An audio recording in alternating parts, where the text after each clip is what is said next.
Good afternoon, everyone. Hope you're doing well today. Today, I'm here with Harvey Slater. Welcome, Harvey. How are you doing today? I'm doing great. Thanks for having me.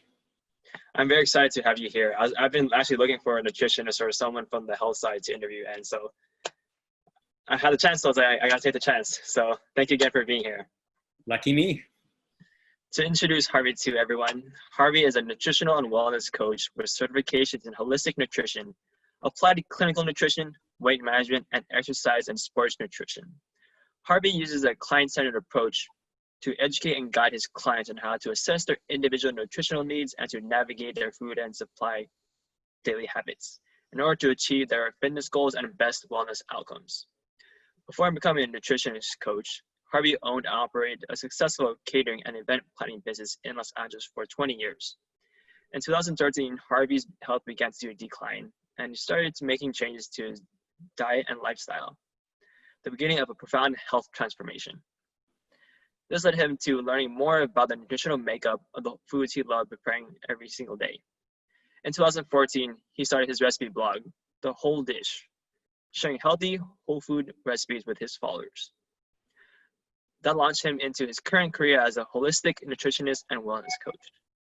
Harvey shares his knowledge and utilizes his firsthand experience healing addiction and reversing his declining health, facilitating the same positive change in anyone who seeks his assistance. Harvey currently operates his private practice in Pasadena and also offers corporate group coaching and online individual coaching services to clients across the US and internationally. Woo! That was a mouthful. That was awesome, man. That's very exciting. Cool. Is there anything else you'd like to add to that for our audience to get to know you a little bit better? No, I'm an open student. I'm always learning. In fact, I didn't really start learning about this until I started practicing on real people. So the real learning starts after you actually start putting the education into practice. So the story continues. There's an exciting future ahead for everybody. And I just love teaching people, get empowered and get control of their own health. I call it becoming the master of your own existence, basically. I like that definition of it. Yeah. What's your definition of a healthy lifestyle? Well, a healthy lifestyle, I'm going to pull it from one of my most recent certifications where we talk about deep health. So deep health is more than just the food you eat. We look at just food and exercise usually when we talk about a healthy lifestyle, or I think the majority of people equate healthy lifestyle to something that is going to be uncomfortable and boring and not desirable. That's typically the assumption. But really a good healthy lifestyle and having balanced deep health is really just making sure that your whole being is healthy and balanced. So we're talking about your nutrition and food, your physical health, your mental health, psychological health, your existential health, social health, and that sort of thing, right? Your spiritual health. Making sure that all of that's connected so that not only are you taking care of yourself with food and exercise, but you're actually enjoying your meals. You're actually able to do that in the social settings that support you, that you enjoy, that the foods that you eat and the exercise that you do supports you as the person who you are, depending on the background you come from and your culture and your worldviews and things like that. So these are all components that have to be intact, in my view, and in my experience coaching people, in order for people to have a sustainable, healthy lifestyle that's actually going to serve them in the long run. Yeah, I definitely agree. The importance of nutrition and kind of the overall well-being. If one falls, then the other ones are probably not too far from it as well. Exactly. What are some psychological barriers that prevent people from achieving a healthy lifestyle? Probably the biggest psychological barrier is our hardwiring. We've never been trained or programmed to take care of ourselves. We are programmed to work hard. I mean, it's interesting. I was listening to a feature on NPR yesterday. I think this show is called A1 or something, 1A. They were talking about work burnout and how people are actually working more hours now, even though they're working from home, than they were pre-pandemic.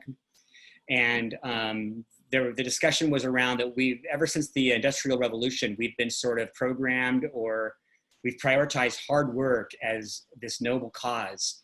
And regardless of what sort of price or toll it takes on your health and your happiness. And we've evolved that into a modern day sort of, work ethics on steroids, kind of on crack kind of outlook, where we're just pushing ourselves so hard. And so we don't give any priority to nutrition whatsoever. Not to mention that our basic training around food growing up and in our lives is just pretty much, first of all, what are we familiar with from our background? What did our parents feed us? What do we have memories of from family occasions and things like that?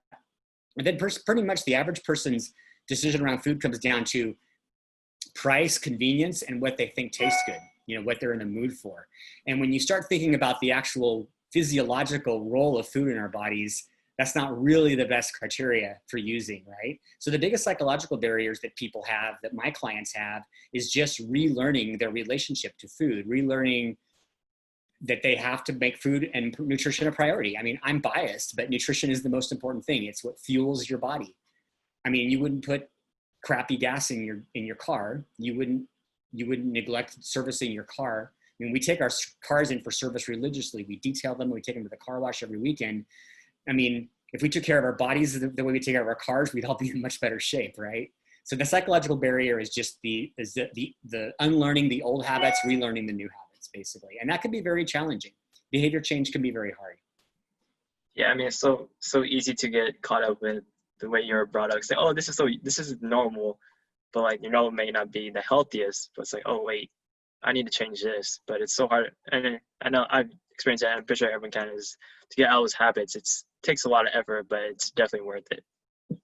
Yes, and it's also the skill development of learning how to prioritize the nutrition that's going to support you as an individual, but also be able to allow yourself to enjoy the things that you've grown up with, the things that you're accustomed to, and finding that sort of balance, that sweet spot, so that the enjoyment of the culture aspect of food isn't actually harmful to your health, right? You want it to be helpful for your health. So it's just finding that sort of sweet spot and then being able to execute it long term. What do you think are some common mistakes in health and diet? You mean like, give me an example if someone wanted to like try to lose weight or something like that? Or yeah. Probably the most common mistake I would say would be this all or nothing approach of, sort of subscribing to a diet theory of some sort. Maybe it's a keto diet or a diet fad that you heard about. Maybe your friend lost a bunch of weight on something. Maybe somebody's got an MLM product with loads of really promising testimonials, and that's all good. The testimonials are real, and these are real people with real results, and that's worth something. But there's a failure to understand how this applies to your own individual needs as a unique person with a unique metabolism. And so people do an all or nothing diet. It's great. They get great results, like a 30-day healthy program or something like that, or they go keto, or they go like a paleo, where they cut out carbs, and then they have some immediate results from the reduction in the refined carbs. And then they don't really learn anything about the long-term habits, which, going back to habits again, and then they end up, whatever results they realize in the short term, they end up reversing somewhere over time.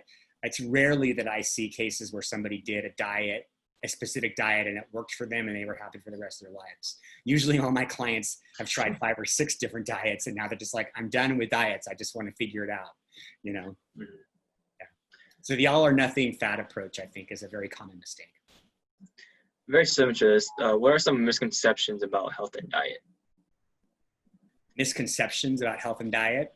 That calorie counting is, I think the calorie counting thing is a misconception, because so there's 2 parts to that. In reality, the calories do matter. It's energy in, energy out, basically. So if you consume more energy than you burn, your body will store energy in the form of fat. If you expend more energy than you consume, your body will take those fat stores and burn it, just like fuel reserves, and burn it, and then you will lose weight.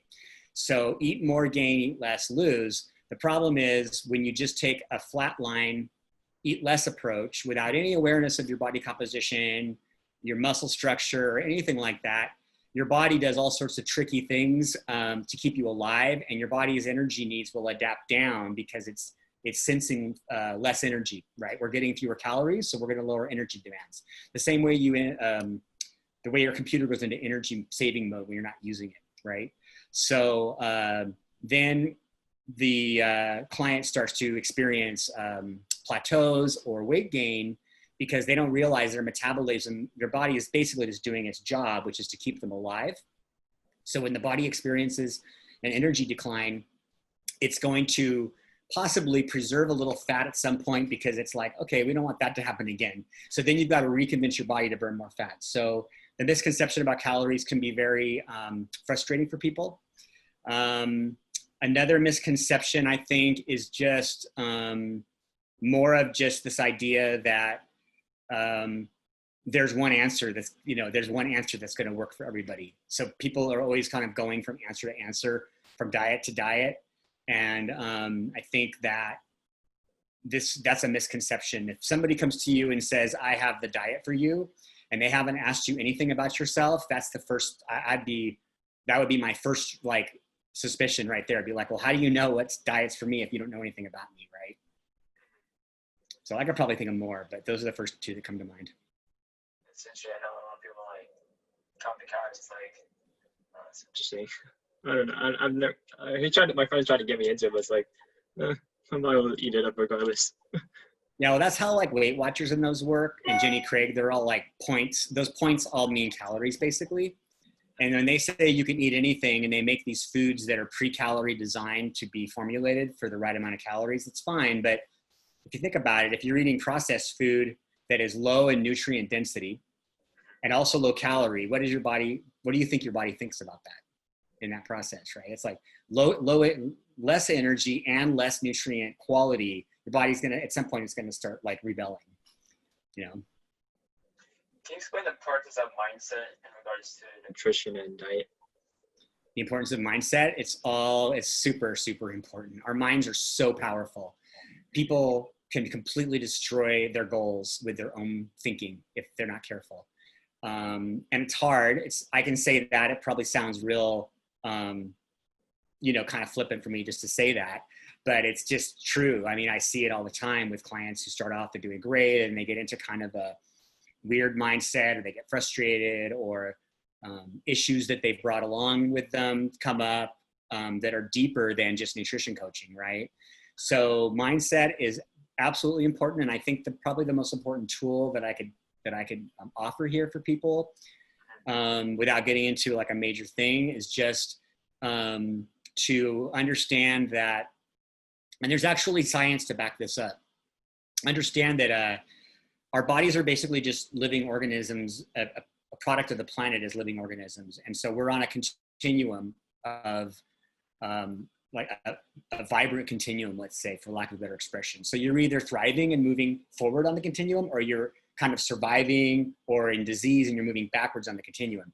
Any improvement in your environment and your health and your nutrition is going to move you in the right direction. So the best mindset that's the easiest to apply in the beginning is just to start with things you can do consistently and successfully for at least a couple weeks to get yourself going.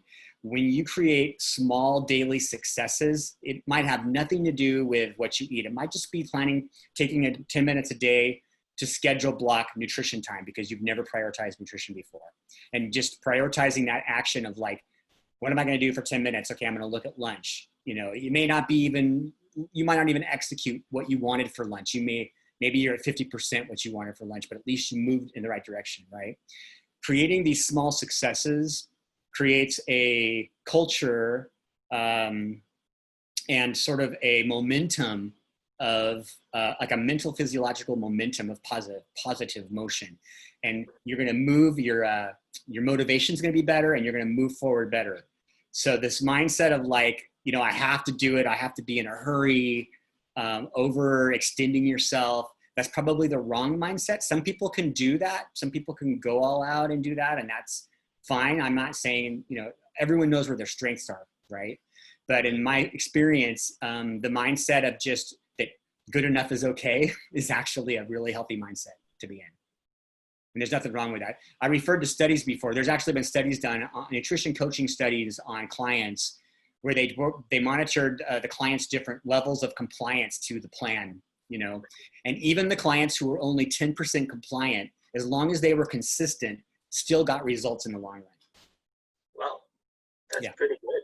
Yeah, it's cool. It gives a lot of hope to people. And I know I've heard a lot of people try so many different programs, diets, they just gave up. It's like, man, to your point, it's like even the small things, man, small things add up. So I mean, even 10%, hey, that's pretty good. Right. Well, that's why the main part of my job, I mean, I can help people understand what to eat to support their bodies. That's the easy part. The real challenge is being the support that they need and helping them understand that process so that they can actually execute the plan and actually realize true healing, true transformation. And that's really that's the magic that happens, right? The life-changing stuff is what we want people to achieve. I heard many times, there's not enough, I can't be healthy. There's not enough healthy food around. How can we get rid of this scarcity mentality? Get rid of the what mentality? This kind of scarcity. I can't have this kind of mentality, because I know if you go down the street, there's a market, but I mean, there's so many markets around the county. It's kind of hard to believe that there's access to it, Yeah. Now, when you say scarcity, what do you mean exactly? Give me an example. Like scarcity, like I don't have it now. I can't. It's not close proximity. I can't. There's no way me to get it. Oh, okay. Just sort of like so kind of like an excuse making. Pretty much. Way. Yeah. I think it's all just cause and effect, and it comes down to priorities and trade-offs. And I think that a lot of people are smart, and most people are not lazy. I've learned that with my clients. People aren't lazy or incapable, or there's nothing wrong. They don't have character defects. They just haven't had a frank discussion with a compassionate person who can just discuss the evidence and facts with them surrounding their own individual goals. And as soon as someone sees their goals and understands how their body works and how their body needs to be supported, and then understands that without becoming advocates of their own health, that they're their own best champion, if they don't take a stand or a priority for themselves, no one's going to. Once someone gets that into their head, they're going to drive a little further for the fresh food. They're going to maybe budget money for, healthier vegetables and things like that. But it's really just a question of just putting it all out on the table and looking at everything honestly. And if someone's not willing to participate in their own healing process, then they're just not ready to change, really. That's what I hate to sound hard ass about it, but that's just the facts. You can't force, what is it? You can't force a horse to drink water, or whatever the saying is, I've seen a source, or I've heard it online, that it says 40% of Americans now are overweight. I mean, how can we as individuals kind of prevent ourselves from adding to that percentage? Yeah, well, you just got to look at your life differently. You have to understand that modern advances have changed our level of activity and changed our lifestyles to such an extent that our bodies no longer genetically really aren't familiar with what we do. So we kind of have to think like cave people. It's like, this is where the paleo people have a good argument. We're not genetically designed to drive around and have food handed to us through a car window. We're genetically programmed over years and years of evolution to go out and work or hunt for our food. We're designed to be much more physical, and we sort of prioritize the mental and academic and outsmarting nature kind of. We've gone through that phase of our society. And it's interesting because I think this COVID-19 pandemic has really been a big lesson for us, that despite our best efforts and our arrogance, sometimes we just can't control nature. We just have to be a product of evolution, whether we like it or not, and I think we're experiencing that right now. I don't mean any disrespect or like ill concern for people who have gotten sick. Obviously it's a serious problem, but that's just look at the evidence. I mean, here's a new virus that nobody knows anything about, and it takes a while. Even the smartest scientists have to take time to catch up, learn the virus, figure out what its behavior is, figure out what's going on. It's pretty amazing that we can move as quickly as we can, actually. So how do we prevent ourselves from being obese? We just have to keep things in perspective and understand that as long as we eat processed food, I mean, we've made like beer and alcohol this wonderful thing, and we overconsume that, and that's just like empty toxic calories. That's not giving us any life benefits whatsoever. And then you compound that with, all of just the crazy heavy hipster food that we eat, all the pork belly and all that stuff. And that's just calorie dense, basically. I'm not saying don't eat that stuff. I love it, but I eat it in the proper proportion so that I can be healthy, And so when you just eat all that stuff with abandon, you don't have any thought whatsoever about it. And then you don't keep yourself active enough. You drive around, you don't exercise, and then you compound it with stress, and you're screwing your endocrine system and your nervous system up with all the stress and everything. The net result is going to be extra weight, chronic illness, inflammation, obesity, and for some people, unfortunately, even the higher, more extreme ends of obesity, which can be fatal for some people. In school, we're told to eat a healthy diet. I know they go into it a little bit, but not too much. Why do you think there's a disconnect between education and implementation? In like public schools? Yeah. Yeah. That just comes down to priorities and budgeting, public policy making and budget, basically. There's just not enough priority or priorities in the policies, and there's not enough budget to make sure that children are getting high quality foods.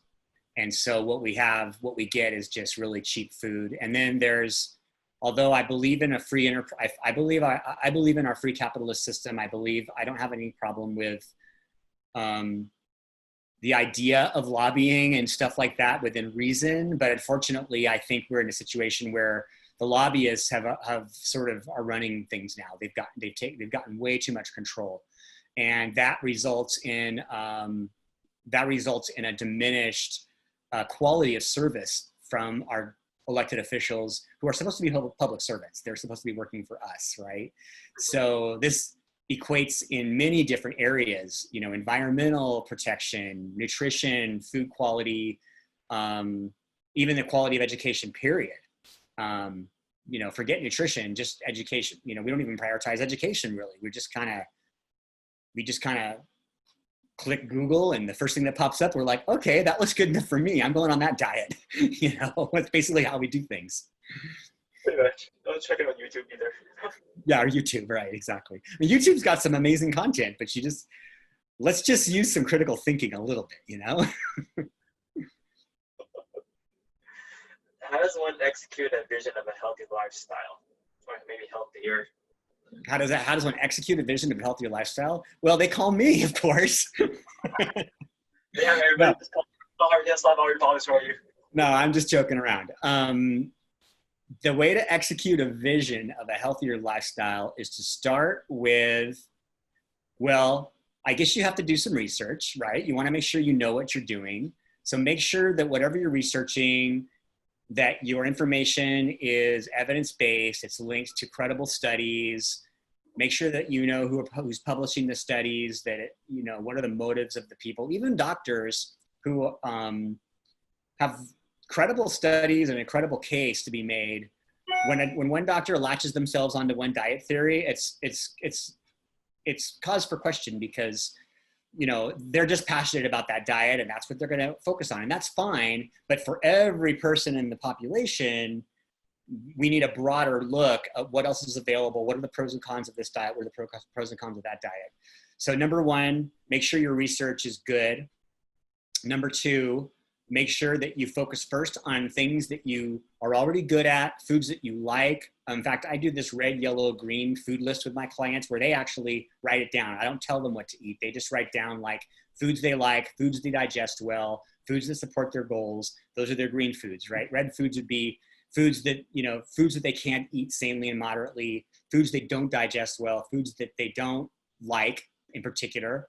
There might be a food that's very good for someone, but if they don't like it, what's the point, right? You're not going to force yourself to eat this food for the rest of your life. I mean, you're better off swallowing a pill almost, right? So make sure you're enjoying the foods, make sure you focus on what you're already good at. So leverage your existing skills. We call that focusing on what's awesome. And then try to minimize this temptation, try to resist the temptation to put yourself on a restrictive thing, right? So if you start with those few basic steps, you're gonna move yourself in a more desirable direction.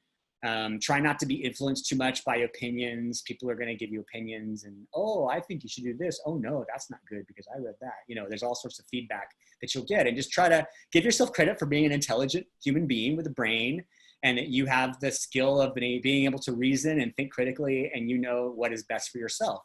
And when you have a question, go to an actual expert that's going to act in your best interest, not sell you some product or something like that. Wait, doesn't everyone look by my best interest? I thought everyone does everything for me.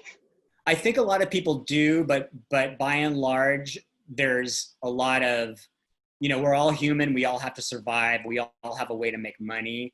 And so without saying that anyone's bad or good, I think that's just the reality of living in a market, in a money society. We all have to make money somehow. So you want to make sure the person giving you advice is giving advice to you based on you, not based on, well, I'm going to put you on this protocol and sell you some products over here off my shelf, which is fine.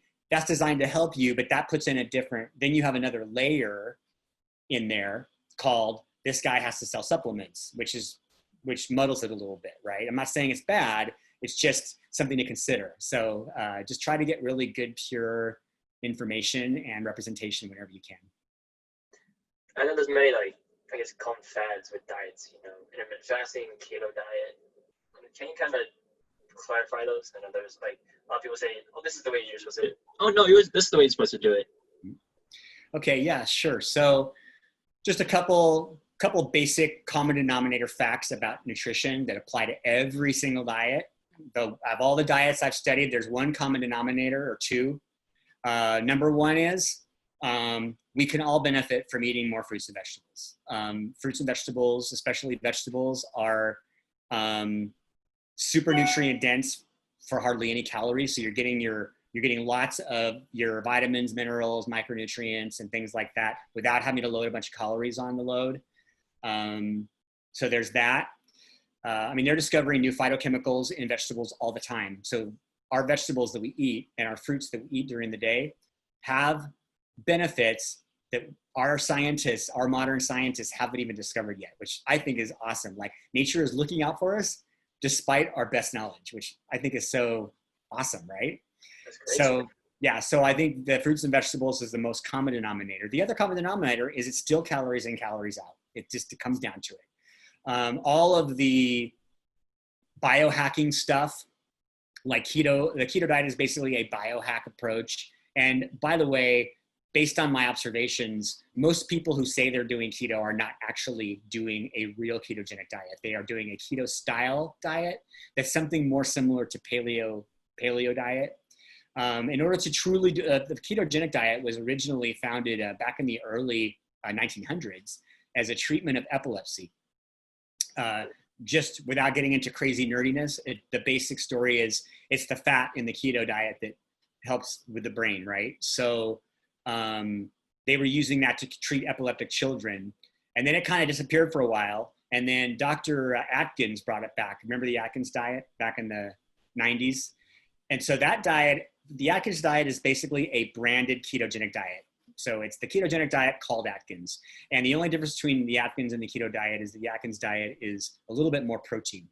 The keto diet, the real ketogenic diet is fairly moderate, low protein, and there's a bunch of reasons for that. It's all about manipulating your body to be in an altered metabolic state where it produces ketones to burn energy, which burns fat for energy, instead of traditionally burning fat using glycogen stores, glucose from food, and some stored fat, right? So the problem though is that, yeah, you can burn fat and that's awesome. And people who have what we call in my work sugar burners, these are people who have such an ample supply of refined carbohydrates in their diet that their body has been trained to never think about burning fat. It just burns sugar. And then when they try to get it to burn fat, it needs some extra convincing. And it's so low carb tolerant that it takes some work to push the body into more of a fat burning mode, right? So when you force your body into ketosis, it's basically naturally what ketosis is basically a starvation, famine, survival trigger. If we found ourselves without any food, our body could burn fuel, burn fat, whatever fat stores we have, for quite a long time. Now, we'd have to get through the psychological hunger sensations to actually have that happen. I mean, some people might psychosomatically faint just because they can't stand the feeling of the hunger, but by and large, our bodies could switch over and burn that fuel in our fat, right, if they had to. So people go on the keto diet, they get these great results because they burn water weight from stored glycogen, they get into that fat burning mode, but then they plateau at some point because eventually fat is very energy dense, meaning more calories. So in order to, if they lose weight, what did we talk about before? You lose weight, your body adapts down. So now they've got a body that doesn't need as much food, and they're eating energy dense fats as part of their diet. So what do you think might happen? Start gaining the weight back, right? Yeah, so that's the keto diet right there. So then the vegan diet, great, because it's mostly plant-based. So I would say that's probably the healthiest diet out there, just based on evidence. And just, if you just lay out all the facts about all the foods, you know, fruits, vegetables, whole foods, whole grains, whole legumes are going to give you better nutrition. There's all sorts of studies out about, you know, mitigating or reversing cardiovascular diseases. I've read about thousands of cases in medical offices where doctors only practice nutrition. Vegan doctors are reversing type 2 diabetes with vegan diets. Okay. But again, the problem with the vegan diet is it depends on your goals. And I'm not convinced that everybody has to be vegan. The fact that you can only get a couple of nutrients from either like sea algae, which you'd have to go swimming and find some obscure algae somewhere, or you'd have to eat an animal to get these nutrients, tells me that somehow naturally we might be designed to have a little bit of fish or animals, but I'm not going to make an argument about it. This is just me looking at evidence. I don't have a conclusive opinion one way or the other. I take the information and I help my clients figure out what's going to help them the best right now so they can have a happy, healthy life, right? The client is developing anorexic tendencies because they're so obsessed about their vegan diet and they're not happy and their hair's falling out, you know, and they don't have any energy and they can't lose weight. What are you supposed to do, right? So you have to explore other options. So the downsides of vegan diet are, you know, you might be missing a couple nutrients. Maybe you can supplement. They now have found vitamin D and vitamin B12 in algae plants, like I think spirulina and some others. So they are making supplements of those, which is awesome. Those are awesome advances. And also B12, you know, your body that's the one B vitamin your body will actually store. So you don't really need tons of B12. But if you go on a vegan diet and don't supplement years and years and years, your body might use up all that B12 and might end up needing it. And the other thing about B12 is that you also have this intrinsic factor. So if you don't have a healthy digestive system and your gut health isn't awesome, you might not even be absorbing the B vitamins anyway. So it's more more complex than just, you know, supplement with this or do that, you know. And then the vegan diet trend, this vegan trend, which is more driven by animal rights kind of movement, which is fine. I'm all for that, is not focused on nutrition at all. So it's all about promoting any advance in vegan anything. So they're pushing all the processed foods, the Beyond Meat, the Impossible Burger, all that stuff. And that stuff is all just processed food. So it's really not very nutritious.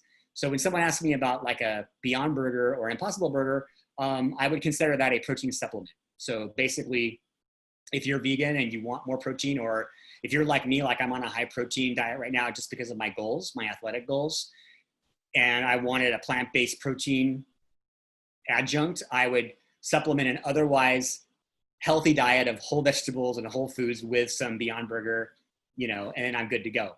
One warning about those burgers, though, is that they're very high in fat. They're actually there's more fat in their calorie makeup than there is protein. So they can almost be considered a fat, or if you're going to use them as a protein, then they're also your fat on the plate. So you probably don't want to pile a bunch of mayonnaise and stuff on your burger. Yeah. Is that a good answer for that? That was a really good answer, man. I was kind of curious about how that's. Those are the two main diets right now, so I just focused on those. Yeah. Yeah, I was kind of curious about those because my coworkers and friends talk about them. It's like, no idea what you're talking about, man. Yeah, no criticizing. Any effort to get healthy is a good effort, right?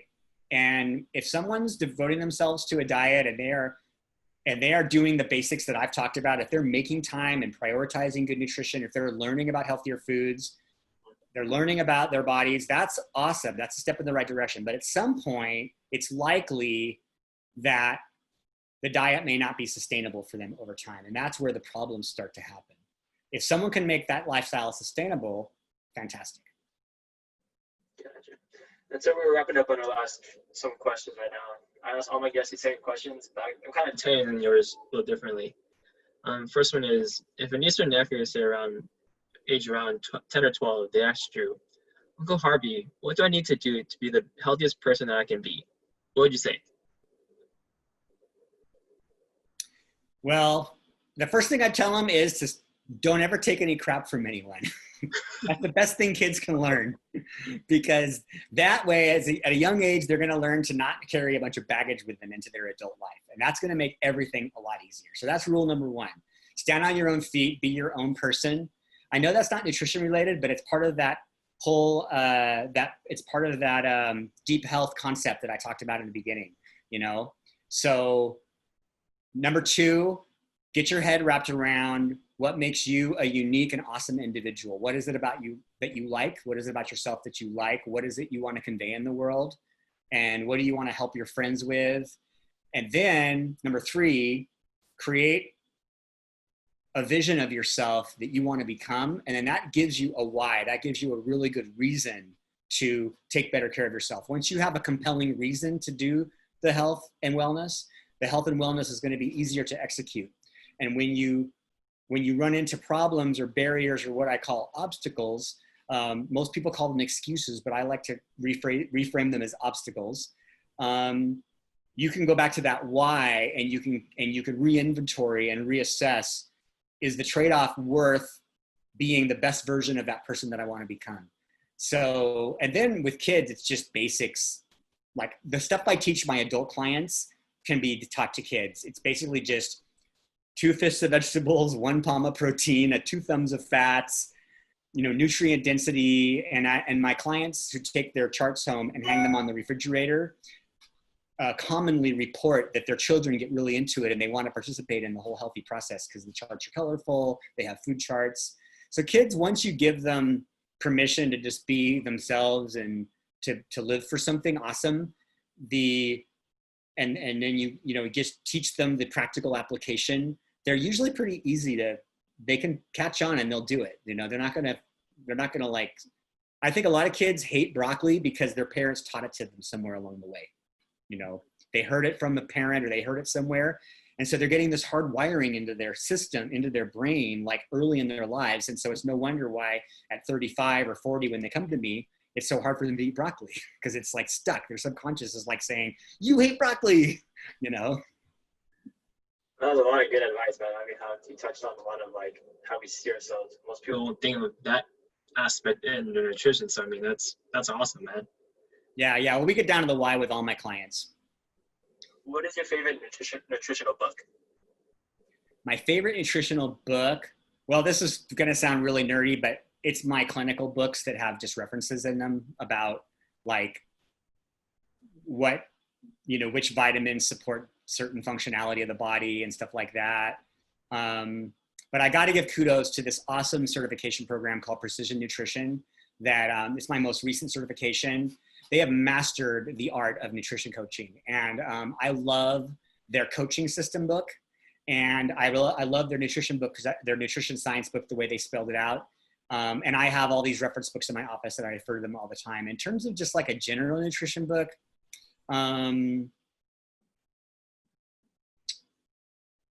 I'd probably say Dr. Joel Fuhrman's Eat to Live book, just because it focuses on that nutrient density per calorie concept.